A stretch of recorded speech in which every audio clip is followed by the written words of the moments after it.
¿Con qué crea Dios? A esta gran pregunta muchos responden con sus manos, con su inteligencia, con su omnipotencia. Pero la palabra nos va a dar la clave, nos va a dar el punto exacto y la respuesta concreta. A esta gran pregunta nosotros nos respondemos desde los textos con la palabra. Y la palabra es el elemento, no es uno, sino el elemento central dentro de los dos testamentos, tanto el Antiguo como el Nuevo. Yendo primero hacia el Antiguo Testamento, si nos centramos en Génesis capítulo 1, versículos del 1 al 3, vamos a ver algunas cuestiones muy interesantes. En primer lugar, en los versículos 1 al 2, Dios es aquel que nos forma desde un comienzo. Es decir, está en el origen de todo. Y el motivo no es que haya estado aburrido o se hubiese sentido solo, sino que su creación es de pura generosidad. Es por amor. El amor crea por amor y no sabe otra cosa que dar amor. Dios, al formar el mundo y el ser humano, busca realizar un proyecto de plenitud, es decir, de felicidad. Busca crear y entrar en relación con lo creado. Pero el elemento central o la clave está en Génesis 1:3, cuando nosotros leemos "y dijo Dios". Muchas veces solemos pasar por alto el comienzo de este versículo, pero es de suma importancia. Si nos fijamos bien, este "y dijo Dios" se va a repetir casi como una fórmula exacta, terminando siempre con un "y vio Dios que todo era bueno". Es decir, Dios crea con la palabra. Dios al crear habla. No utiliza la fuerza. No es violento.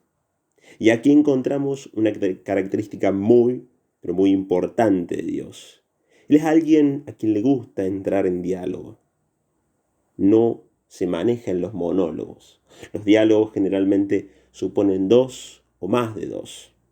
Al crear, Dios no impone su voluntad, como un rey caprichoso, centrado en su propio egoísmo, de esos que podemos leer en alguna novela, ver en alguna película o leer en algún libro de historia, sino que la creación siempre va a estar en referencia a otros.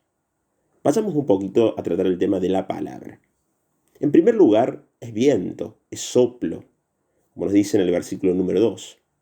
Y el soplo es lo más débil que existe. Uno no podría levantar un mínimo objeto con un soplo. De allí que no se puede violentar a nadie con la palabra o con el soplo, sino entrar en relación.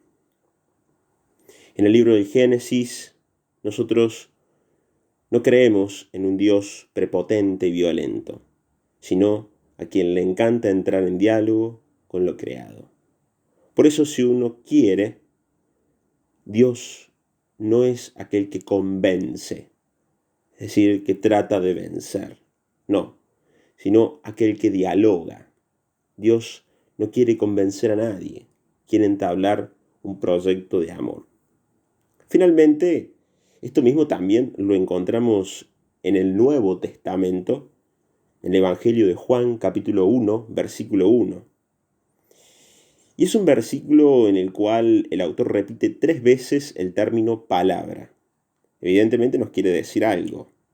Y es que Jesús es la verdadera palabra de Dios, la última que se nos va a dar a conocer y que va a revelar, va a mostrar la voluntad de Dios.